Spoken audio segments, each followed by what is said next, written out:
Sabay-sabay natin alamin ang mga kaganapan na nangyayari sa ating bansa.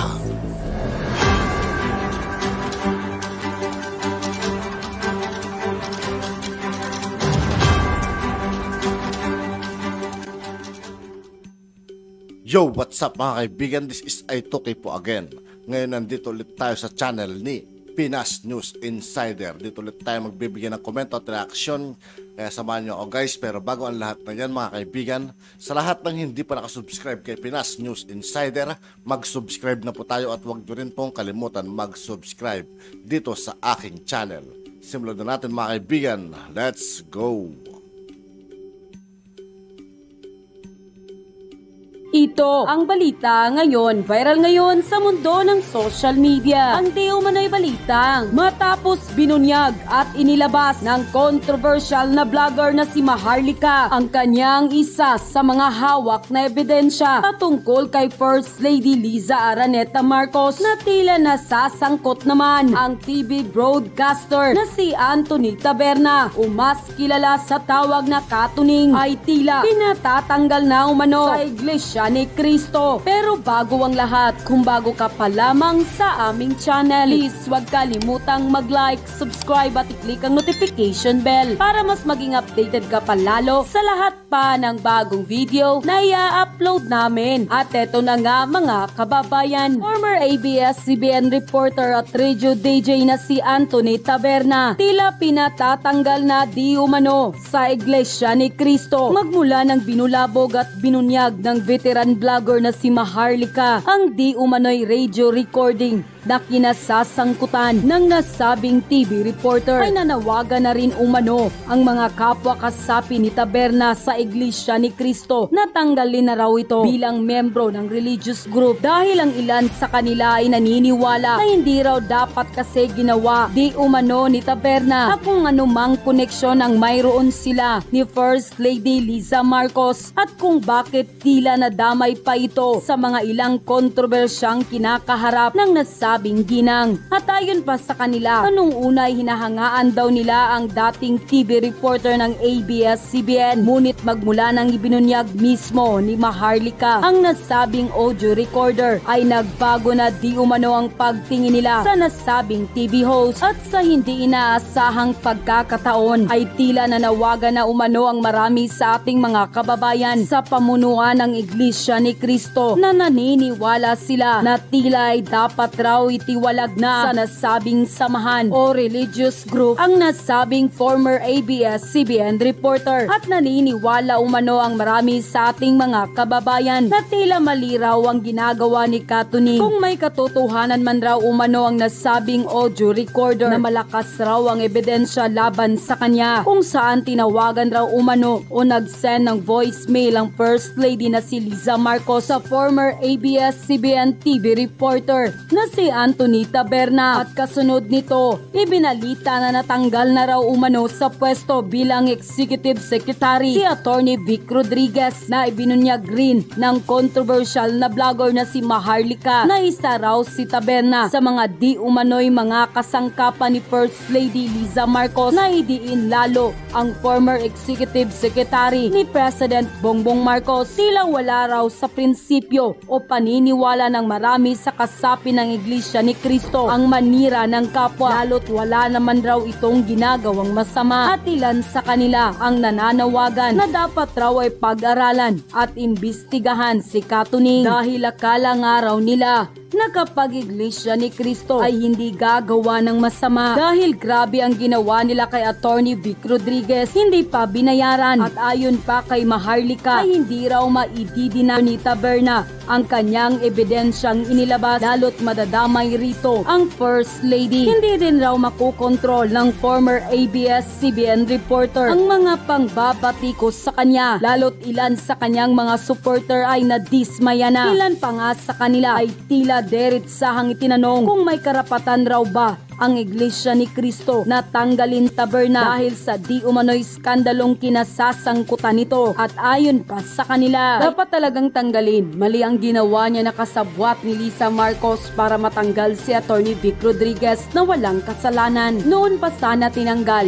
In fact, he allegedly supported financially by FL. Kaya kahit ano ang pagawa sa kanya, thought bad he will do it. Pambayad utang na loob. Dapat lang para mabigyan ng leksyon ng isang member ng INC. Madadamay ang religious group ng INC. Hinahangaan pa sila ng ibang mamamayan kahit kasapi ng ibang relihiyon. Yes, dapat tanggalin yan sa INC kasi nadadamay mga kamag-anak ko nasa INC sa kahihiyan sa ginagawa niya. Kawawa ang INC sa kanya. Nadadamay. Konting pagkakamali lang bilang isang INC. Iniimbestigahan. At iimbestigahan na yan si Tuning. At kung totoo man yung mga sinasabi ni Maharlika, kailangan talagang itiwalag siya sa INC. End quote.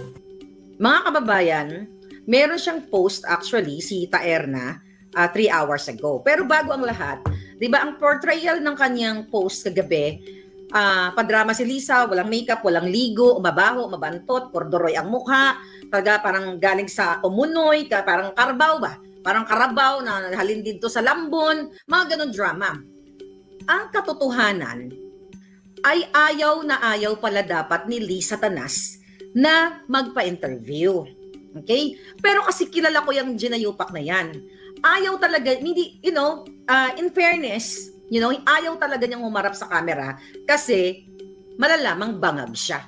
Okay? Nakita niyo naman, sabi ka namin, yung observation namin ni Sas, yung train of thoughts niya, bangag sabog. So, babalikan ko uli, mga kababayan, yung kasinungalingan niya na nakilala niya ako in 1997.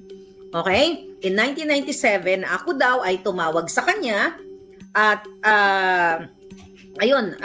tumawag ako sa kanya na sinabi ko na, uy, pwede ba akong pumunta sa bahay mo at nag-video-video daw ako. So ngayon, mga palanggingging, okay, basahin ko lang ulit, di ba? Sabi niya, ako ay na-meet niya, I met Maharlika in 1997, we're still in Ilocos. Sabi niya, sabi ko daw, can I come to your house? So again, ang layo ng 1997 sa 2017. 1997, 2000, that's 20 years ang difference. So again, bangag talaga siya, sinungaling, at ulitin ko po sa kapapasok lang, 2017 kami nagkita. Doon nga, naikwento ko na, babalikan nyo ng video ko. 2017, sa Ilocos, pinakita ko na kagabi yung pictures. At doon, nung time na yon sa bahay nila, the next day after ng kasal, yung pinakita kong picture sa inyo kahapon, sige, tignan lang natin para sa kaalaman ng ng ating mga palanggang bagong-bago sa channel ko. Okay? Here we go. Okay? Friday, okay, December, June, ito November.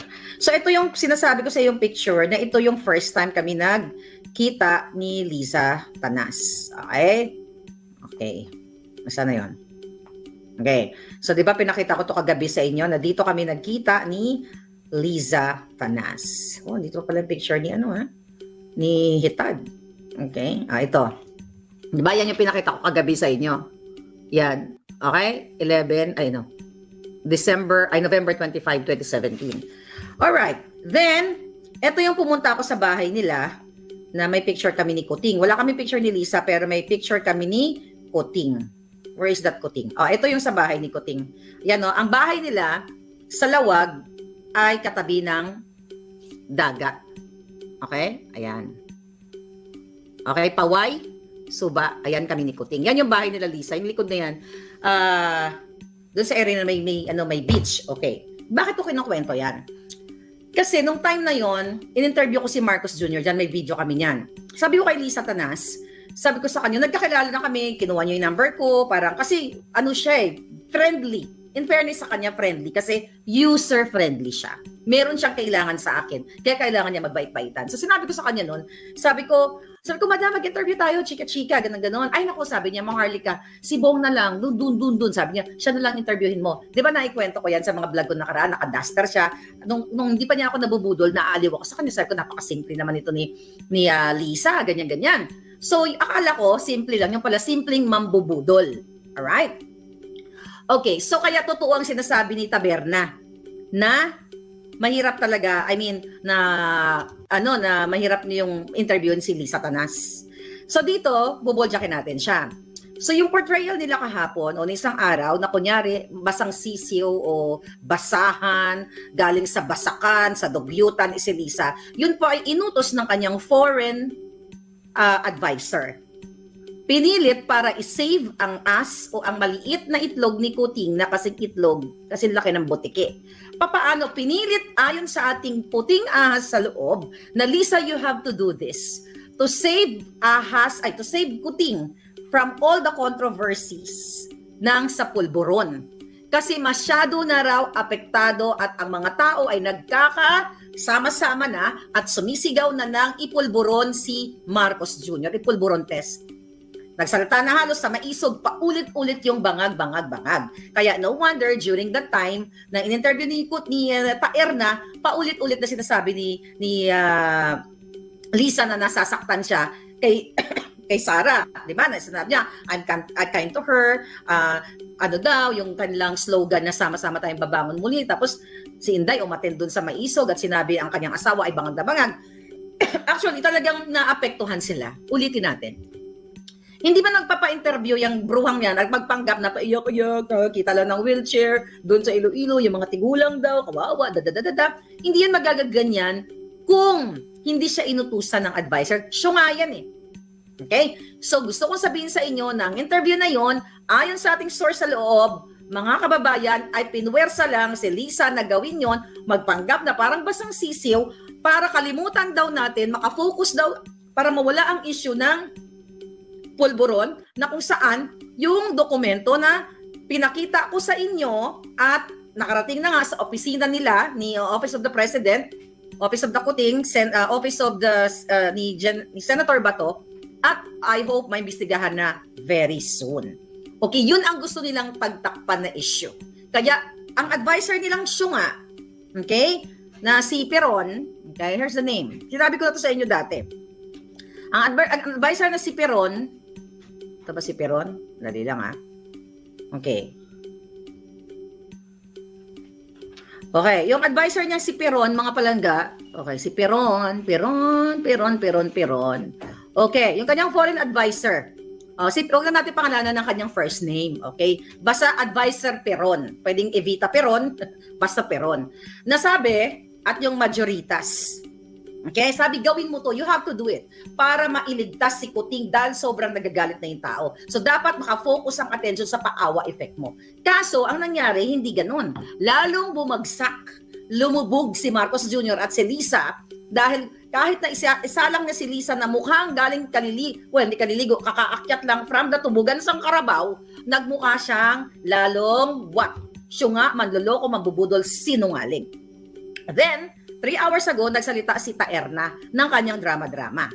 Okay, sabi ni Taerna, ayan, appreciation post daw. Mula pa noong 2022, nag-request na ako na ma-interview si First Lady Ahas. Ilang beses na nag-schedule, subalit hindi rin natuloy dahil sa sobrang pagka-busy ng First Lady, nagtiyaga lang ng nagtiyaga. Hanggang isang araw noong nakaraang buwan, nakatanggap ako ng mensahe na may schedule ulit ako pero hindi naman ako masyadong umasa. Okay? Sabi ko nga sa Outbox Media na siyang producer ng aking digital show, hindi pa rin ito sigurado. Hindi nangyari. Actually, when I got a message alert from Miss Jenny, ito yung sekretarya ni Lisa, in the morning of April 12, I assumed that it was to inform me that the interview would be canceled again. Noon pala. Tuloy na tuloy na. Ayun, sabi niya, finally it took us 2 years to interview Lisa Tanas. To her credit, she did not even ask for questions in advance. So ang portrayal ni Taberna na kunyari wala silang communication, na parang dumadaan siya sa proper process na dadaan sa sekretarya ni Lisa. Yun yung pagpapanggap nila na walang bahid, walang sabwatan, walang conspiracy. Diba? So kaya ito binabasa ko. And good thing, bago tayo nag-vlog, nakita ko to yung kanyang post. Okay, sabi ni Taerna, okay, to her credit, she did not even ask for questions in advance. Kaya medyo malakas ang loob ko na magtanong lang, sabi niya. At I wouldn't mind if she wouldn't answer everything, but to my surprise, she practically responded to most, if not all questions I asked. And the rest is history. Salamat muli kay First Lady Ahas for comfortable talking to me. Yun naman ang aming style. We always hope to ask even the most difficult questions pero actually di yan na itanong ang tungkol sa kidnapping issue ni Lisa. Okay? We all know, mamaya malaman niyo sa audio. Kayo na sumagot. Di ko na kailangan kayong mag-exert pa ako ng effort. Kayo na sumagot. Pero basahin na muna natin. Sabi niya, yun naman ang aming style. We always hope to ask even the most difficult questions without badgering and antagonizing our guests. Hindi naman lahat ay matutuwa sa inyong sagot at mga sinasabi. Madam First Lady, ngunit marami ang positibo naman ng komento. Ganun talaga, even I get a big share of bashings and I don't mind them as I consider it part of occupational hazard. Salamat sa tune-in. Team leader, chuchu, eklabush. Okay, wag natin tapusin. Naalala ninyo, nung sinira ni Taning Pinoy, ni Taberna, si Attorney Vic Rodriguez, na kesyo hindi daw doon, nag-gate crash daw, hindi imbitado sa party, nung birthday ni Kuting, nung September, tapos di ba, noong tinanggal si Attorney Vic, o umalis as executive secretary ni Kuting, di ba, si Tuning ang unang naglabas at saka si Taning Pinoy. Si Taerna at saka si Taning Pinoy, pareho talagang mga budol. Alright, ngayon, nabudol pa nga kayo, di ba? Sila ang bidabidahan, nawala na si Vic, tapos lumabas yung mga balita na from executive secretary, gagawin na lang si Attorney Vic ng chief of staff. Okay? So, binabalikan ko yung kwentong yun kasi konektado dito sa audio. Alright? So, ang drama ni Liza, doon sa kanyang dugyot na interview, wala siyang pakialam, wala siyang para sa sabayan, chuchu, you know that already. At based sa post ni Taberna, dumaan pa siya sa secretary, pero lingid sa kalaman ng taong bayan, sila pong dalawa ay nag-I love you-han. Nag-I love you. Eto na. Okay? Actually, bitin-bitinin ko muna kayo. Kasi ang daming information talaga. Okay, teka muna. Bago muna yung video na yan, ay yung audio na yan, mga kababayan, sige, I think audio na natin. So mamaya ko na basahin yung iba. Okay, here we go. Are you ready? Okay. Lingid sa inyong kaalaman, nung tinrabaho ni Lisa Tanas na tanggalin si Attorney Vic Rodriguez, tanggalin sa pwesto, gawa ng kwento, di ba? Na kasi si Attorney Vic ay may mga anomalya, may graft and corruption, pero hanggang ngayon ay wala naman silang ginawang kaso. Kahit naman ang tanim kaso, hindi nila ginawa. Sila na yung nakapwesto, di ba? Yan ang portrayal nila, yan ang drama nila si Attorney Vic ay ganito, ay ganyan. So ngayong araw, maririnig ninyo ang boses ng boses ni Budol, ni Bangag Lisa. Here we go. Okay. Ito na. Okay, right, ito. Listen to this. Lakasan natin.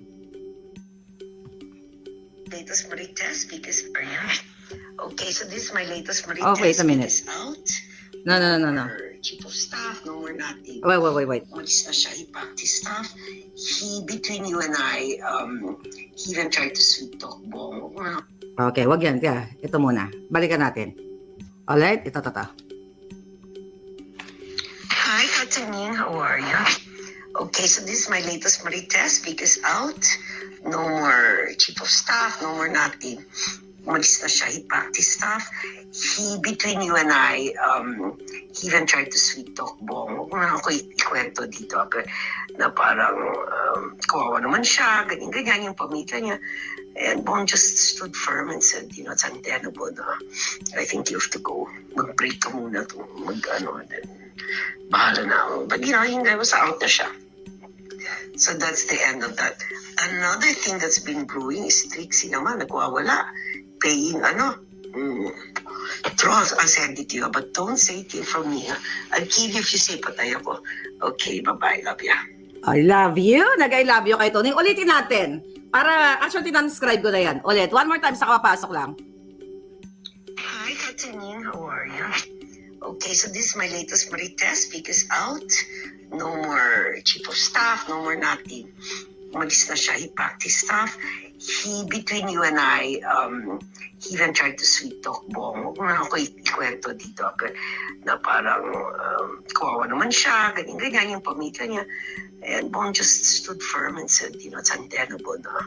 I think you have to go. Mag-break ka muna and then bahala na ako. But I was out na siya.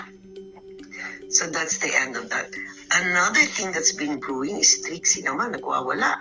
Paying trolls. I'll send it to you, but don't say it from me. I'll kill you if you say patay ako. Okay, bye-bye. Love ya. I love you. So ano sa tingin nyo? Okay? Ngayon mga kababayan, yung na yan, yung audio na yan, alright. Okay? Ang audio na yan po ay noong 2022. Okay, balikan natin. 'Di ba si Taberna, ang unang bidabidahan na nag-gate crash si Attorney Vic doon sa party. Tinanggal na si Attorney Vic. Ganito, ganyan. So ang drama ni Taberna, okay? Ang drama ng Buwakan ng Ginemes ay wala silang ganong connection. Okay? Wala silang ganong connection kay Lisa kasi dumadaan siya sa tamang proseso. Okay, basahin natin uli. Namnamin natin. Ang sabi sa audio, "Hi, Katning. How are you? Okay. So this is my latest marites. Chismosan Jutang Ginemes." Okay? Ano po ang mensahe ng audio na ito? Ang mensahe ay walang kredibilidad si Anthony Taberna dahil nag-I love you-han na sila ni Lisa. Nag-I love you-han sila kung anong ibibigay sa kanyang mga impormasyon para sirain ang isang tao o sabihin ang ganitong mga eksena. Okay, sabi niya, "Hi Katunying, how are you? Okay." Bangag-bangag pa ang boses, di ba? So this is my latest marites. Vic is out. No more chief of staff. No more nothing. Okay? Umalis na siya. Hipagista. Sabi niya, hipagista. Sabi niya, between you and I, sabi ni Lisa, he even tried to sweet talk Bong. Okay? Ating kailangan natin ma-interview si Attorney Vic dito. Attorney Vic, if you're listening, I need you in my channel. Okay? Sabi niya, he packed his stuff. Okay? Sabi niya dito, okay, he packed his stuff. Between you and I, he even tried to sweet talk Bong. Wag mo na ako ikwento dito. Parang, sabi niya, kawawa naman siya, ganyan-ganyan, ang pamilya niya. And Bong just stood firm and said, it's untenable na. I think you have to go. Mag-break ka muna and then, basta out na siya. So that's the end of that. That's the end of it, sabi niya. Another things that's been brewing is Trixie na. Si Trixie naman nagwawala paying trolls. Attorney Trixie, nabanggit ka na naman dito. Kasi si Attorney Trixie, during the time, ang Presidential Communications Secretary. Sabi niya dito, another thing that's been brewing is Trixie naman nagwawala paying trolls. Sino ba ang, mamaya pupunta tayo dun sa trolls kasi meron akong ebidensyang hawak na permado ni Mel Robles naman. Okay, continue na muna natin to. Sabi ni Lisa Satanas, "I'll send it to you, but don't say it came from me. I'll give," sabi niya, "but don't say it came from me. I'll give you, kung hindi patay ako. Okay, bye-bye. I love you." I love you. So, in 2022, okay, talagang magkasabwat si Taberna. Magkasabwat si Taberna, si Lisa, si Taning sa paninira sa mga taong gusto nilang sirain. Narinig niyo po ang boses ni Lisa Tanas. Narinig niyo siya nung in-interview. Ano to? AI? AI na naman to ni Maharlika. So, I love you daw. Kaya nga ito, i-upload natin later sa reel para kumalat ng kumalat ang garalgal na boses ni Lisa na nung pinagtripan niya si Attorney Vic Rodriguez ay nagsumbong kaagad siya, nag-send kaagad siya ng message kay Taberna na i-out na, ibokelya na sa buong mundo na nagwagi siya sa kanyang pagtanggal dito kay Attorney Vic Rodriguez na nagsilbi sa kanila ng 6 years na ni piso walang sweldo.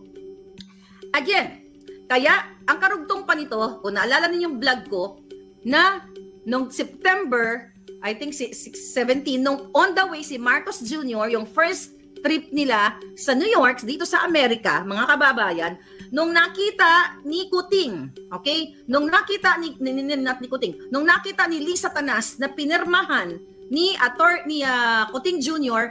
ang appointment ni Attorney Vic Rodriguez as Chief of Staff, ginombag niya ang kanyang asawa at na-witness yan ni Ivan Uy na DICT Secretary. Paano namin malaman yan? Dahil si Ivan Uy na DICT Secretary, noong ine-etchos nila si Attorney Glenn Chong, kinuwento ni Ivan Uy yan na ginombag ni Lisa Tanas si Marcos Jr. dahil pinirmahan ang appointment ni Attorney Vic in 2022 na Chief of Staff.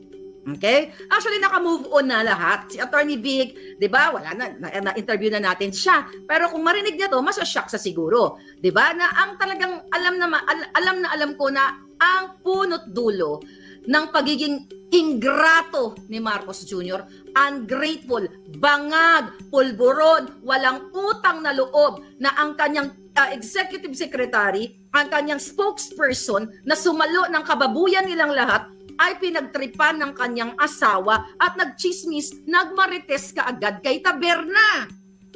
Anong ibig sabihin nito? Si Taberna ay walang kredibilidad. Isa siyang basura, isa siyang dugyot at nakipagsabwatan kay Satanas Lisa. Kung ang dalawang Satanas ay nagkasundo, anong tawag sa kanila? Anong sagot? Di ba? Ano ang tawag doon sa pagpapanggap? Kunyari, dumadaan siya sa sekretary ni Lisa na si Jenny para sa interview na yun. Pero in 2022, meron silang audio voice na diretso kay Taberna na tag-I love you-han pa.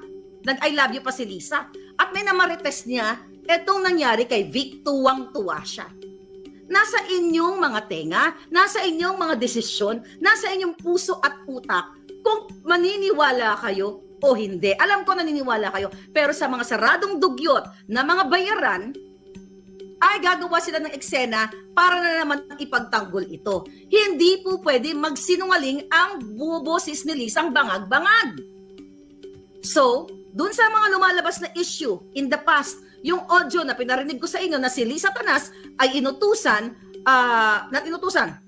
at tumawag sa asawa ni then Secretary of DFA Teddy Boy Locsin na si Louie, for na master nyo na yan, ay talagang nakipagsabuatan o si Lisa talaga ang mastermind ng lahat ng kababuyan at lahat ng national, sabi nga ni Attorney Glenn Chong, si Lisa ay national problem.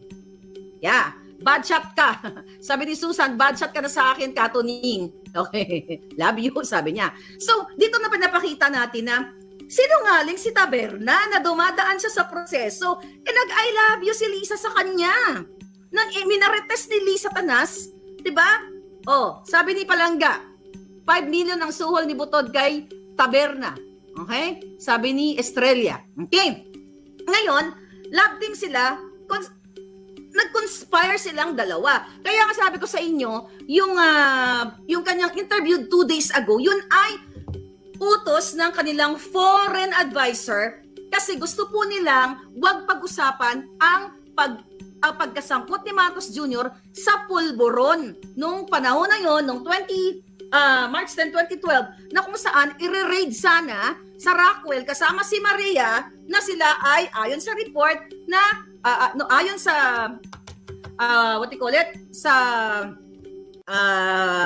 testigo na nakakita doon sa informante, confidential informer, na nagsisinghot si Marcos Jr. doon sa 46C na yon.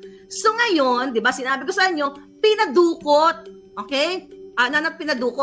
Pinatigil ng Executive Secretary ni Noynoy na si Ochoa din dahil nga mag-partner sila ni Lisa Tanas. At itong si Serapio involved pa nga ayon sa ating puting ahas, di ba? Ay ginawa nila ng paraan na wag matuloy yung raid na yon kasi nga si Bongbong Marcos ang i-raid nila. So ginawa ni Lisa ang lahat ng maparaan para hindi matuloy ang raid na yon. Kaya nga nandiyan na yan sa office ni Senator Bato na inaabangan natin na iimbestigahan as soon as nakabreak pa yata ang sesyon dyan sa Senado. As soon as mag-open ang sesyon na iimbestigahan yung issue na yan para malaman ng taong bayan kung ba ang nilabas ko ay AI generated. Pero the fact na sumulat ang investigating agent during that time in March, during 2012, di ba? Wala na siya dyan dahil pinarwisyo din siya noong panahon ni Job Noy. So anyway, So willing magtestigo itong taong ito. So yan po ang gustong pagtakpan ni Lisa, kaya nagpanggap siya na dugyot-dugyot siya, tapos nakikita pa yung short niya na parang short ng 3-10 nga sa palengke o sa ukay-ukay. Wala naman tayong problema diyan. Kahit 3-10 yung short mo, hindi natin nilalook down yan. Ako din 3-10 nung kahit na butas-butas carry lang. Pero yung titignan niyo yung portrayal ni Lisa. Ayaw na ayaw daw po niyang gawin yan. Kaya lang, kailangan niyang pagtakpan ang issue sa pulburon na kinasasangkutan ni Marcos Jr. at gusto daw nilang pagtakpan yung nahuli nilang 1.8 billion sa Alitagtag, di ba? Na from 1.8 Alitagtag, Batangas, from 1.8 tons, di ba? Or 13.3 billion worth of pulburon o shab-shab, ay the next day, di ba, nagbidabidaan si Kuting. Pati yung pulis na nakahuli, in-instructan niya na during the interview na kapag may medyo tagilid yung sagot, aagawin nila. Kasi daw hindi daw dumaan sa trainings the way sa mga press con. Kaya nga sabi ko, kapag nagsasabi ka ng katotohanan, hindi mo kailangan dumaan sa training. Kasi facts are facts. Ito po ang mga issue na gustong i-cover up ng interview ni Taberna at ni Lisa. Kaya kinaray-karay ni Lisa ang sarili niya na walang ligo, dry ang skin. Well, kahit maligo siya, dry and everything. Ang korduroy ang mukha, butlog, mudlo, lahat na. Complete package siya ng isang makyohong dugyot. Alright? Yan po ang utos sa kanya. Grabe talaga yung pananalitan ni Maharlika, mga kaibigan, ano? Yung mga salita niya, mga below the belt na kasi. Pero siyempre, wala tayong papaligid dyan, mga kaibigan. Tayo tamang nakikinig lang at nanonood, mga kaibigan, kung ano man ang mangyayari sa Pilipinas, di ba? Ng foreign advice. At yun na nga mga kababayan. At yun nga po, mga kaibigan, dito po nagtatapos ang ating reaction video. Muli, ako po si I2K ng Sundalo ng Dunggalo. Maraming salamat sa patuloy na pagsuporta. Yeah, peace out.